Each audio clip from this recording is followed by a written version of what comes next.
clipboard hit the floor. A boot kicked it away. The old man stayed calm until a sharp voice cut through the room. "Nobody?" The CEO had arrived, and what he said next flipped everything upside down. But what happened next will shock even those who thought they'd seen everything. But first, let's go back to the beginning. The factory yard smelled of oil, scorched steel, and dust, the kind of dust that stuck to your skin no matter how many times you washed. As the morning shift rolled in, men in neon vests and welding jackets moved in clusters, their boots echoing across the concrete like a slow, industrial drumbeat. No one noticed Frank Doyle at first. He didn't move with the aimless shuffle of someone seeking help, nor with the urgency of someone who belonged. He moved with purpose, quiet and unreadable, like a man retracing steps he hadn't taken in decades. The sun hadn't yet risen above the smokestacks when he passed the loading bay. A few younger workers leaned against the railing, sipping burnt coffee and cracking jokes about union rumors. One of them, a lanky kid with a buzz cut, glanced at Frank with a smirk. "Hey, Pops, you lose your tractor?" Frank didn't respond. He didn't even glance over. His eyes were scanning the layout. Catwalks, storage bays, steel presses. The factory had expanded since the 80s. That much was clear, but the bones of the place were the same. He noted where the welders had been shifted to accommodate newer machines, where the emergency exits had been repainted over the years, and where the old vent above Dock C still rattled like a bad carburetor. A clipboard tucked under his arm bore no name. He didn't check in, didn't flash a badge, but he moved through the plant's entrance hallway with an ease that shouldn't have been possible for a first-time visitor. A few line workers watched him pass, eyebrows raised. "Must be maintenance," one muttered. "Or some kind of inspector." Inside the plant, the rhythm of the machinery was deafening. Cutters sparking, cranes shifting tons of weight with bone-jarring precision. It was chaos and order fused into motion. Frank paused near the main floor and looked up toward the mezzanine offices. Glass walls reflected the metal sea below. Somewhere behind those walls was Grant, Frank's son. But Frank wasn't ready to be seen. Not yet. He turned and stepped toward the break area instead, the corners of his mouth tightening as laughter erupted nearby, too loud, too pointed to be innocent. The wolves had already caught his scent. He hadn't come to cause trouble, but trouble, as it often does, had already found him. The break room was more than just a place to inhale caffeine and cheap vending machine burritos. It was the unofficial throne room for Rick Talbot and his crew. Rick had earned his dominance not through skill, but through noise, presence, and the unspoken rule that the loudest man in the room rarely got challenged. His boots were always on the table, his voice always half a notch above everyone else's, and his laugh, sharp and mocking, served as a cue for the others to join in or risk becoming the next target. So when Frank Doyle stepped across the threshold, silent and slow like a ghost in denim, it didn't take long for the alpha to spot the anomaly. Rick straightened in his chair, nudged Kyle with his elbow, and grinned wide. "Well, well, look what the wind dragged out of the dust bowl." Frank said nothing. He moved to the corner of the room, resting his clipboard against a wall, eyes never lingering long enough to issue a challenge, but never avoiding one either. He wasn't ignoring Rick. He was assessing, and that unnerved the crew more than if he'd mouthed off. Brent snorted. "Probably here to give a TED talk on crop rotation, or maybe churn some butter in HR." Laughter again. Even Tyler, who rarely spoke, grinned and offered a lazy, "You smell like diesel, old man." The tension in the room shifted from curiosity to predation.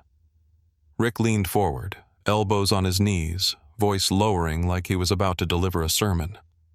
"You see, fellas, this is what happens when you don't retire with dignity. You end up begging for factory scraps with hay still stuck in your ears." Still, Frank said nothing. But Jesse saw it, the way his right hand tightened slightly around the edge of the table. Not in fear, in restraint. She'd been on the floor only 3 weeks, still figuring out where to stand, how not to get in the way. But this moment was different. The silence between Frank and Rick wasn't empty. It was loaded. Jessie felt it in her chest. Frank didn't look like a man searching for work. He looked like a man who knew this place in ways Rick never would. There was history behind those tired eyes, not confusion. Rick mistook silence for submission. Jessie wasn't so sure. And Frank? He was just watching, quiet, absorbing, waiting. The wolves thought they'd found prey. They had no idea they were circling the wrong animal. The air inside the break room thickened, not with heat or smoke, but with that particular kind of tension that always hovers right before something breaks. Tools clanked rhythmically out on the floor, machines hummed in steady pulses, but in this corner of the plant, time began to stretch. Tyler moved first.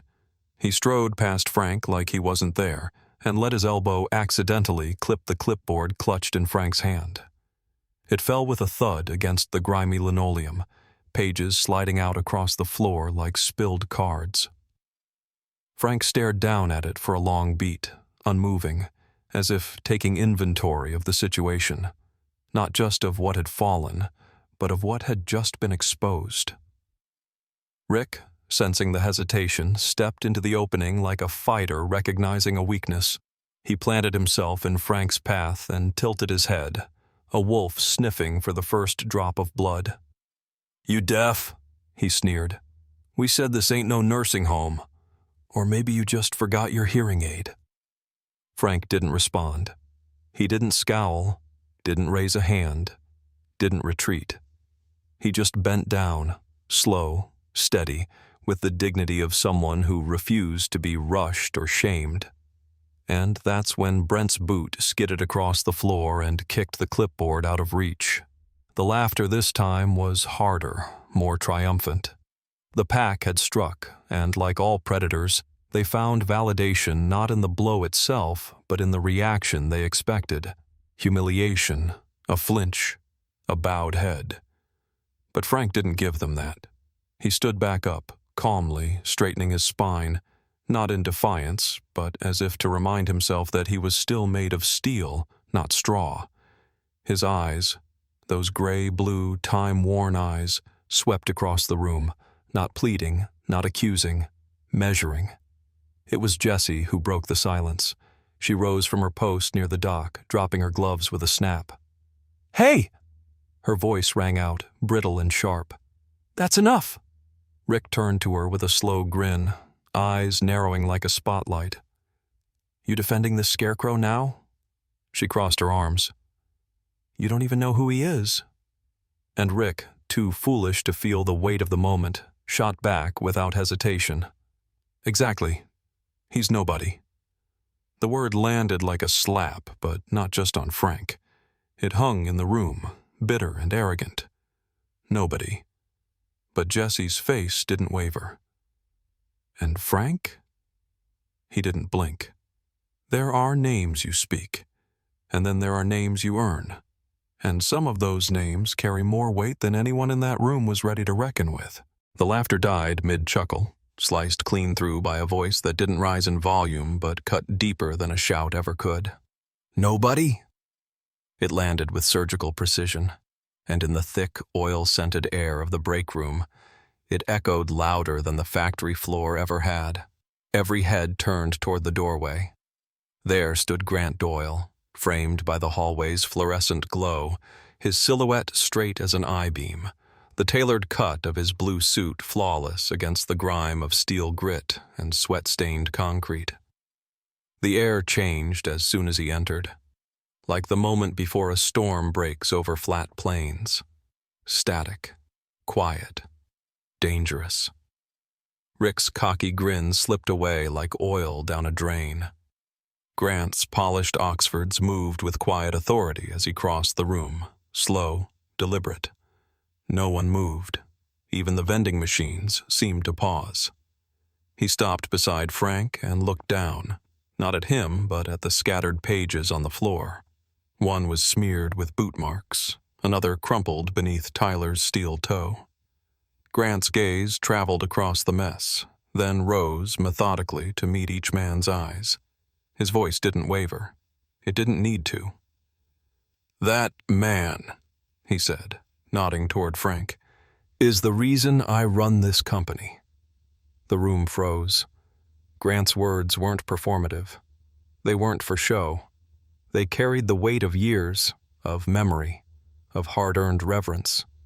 "He's not here to fix pipes or mop floors," he continued, the faintest edge of steel sharpening each syllable. "He's here because I asked him to visit the place he helped design. Before I ever set foot in college, before any of you ever picked up a wrench." Rick swallowed audibly. Brent stepped back without realizing. Kyle shifted his weight, suddenly finding interest in the floor tile. "We didn't know," Rick finally mumbled, the swagger gone from his voice, replaced by something closer to fear. Grant didn't blink. "And you didn't care?" There was a long silence after that, a silence not of hesitation, but of judgment passed. Grant's next words came quiet, almost bored, like someone reading the terms of a contract already signed. "Get your things. You're all suspended pending HR review. And if I get even one more harassment report from this shift..."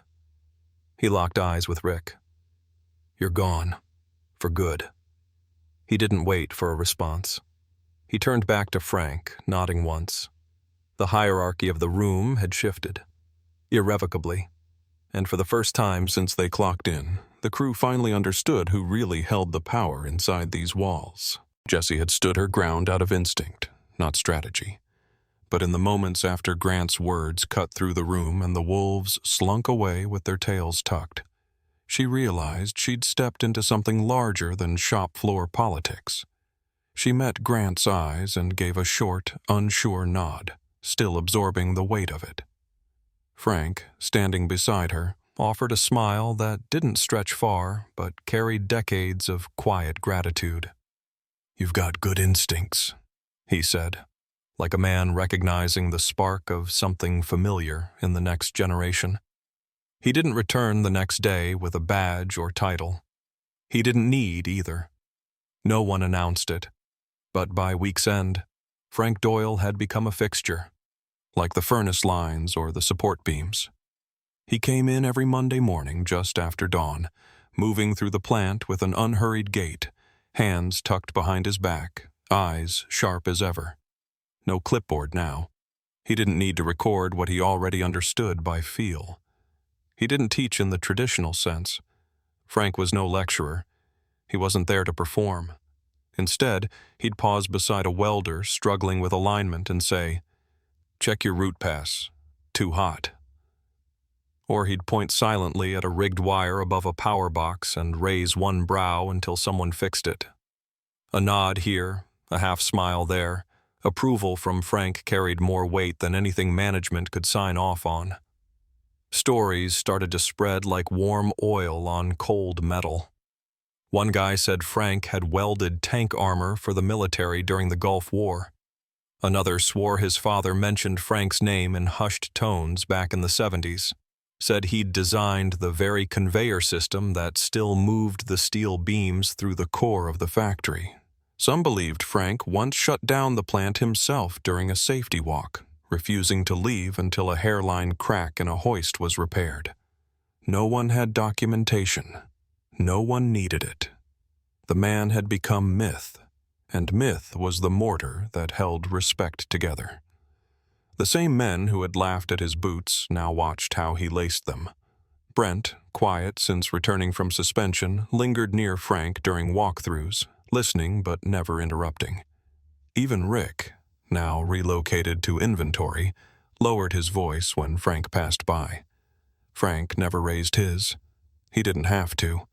Respect, when earned in silence, echoes longer than noise ever could.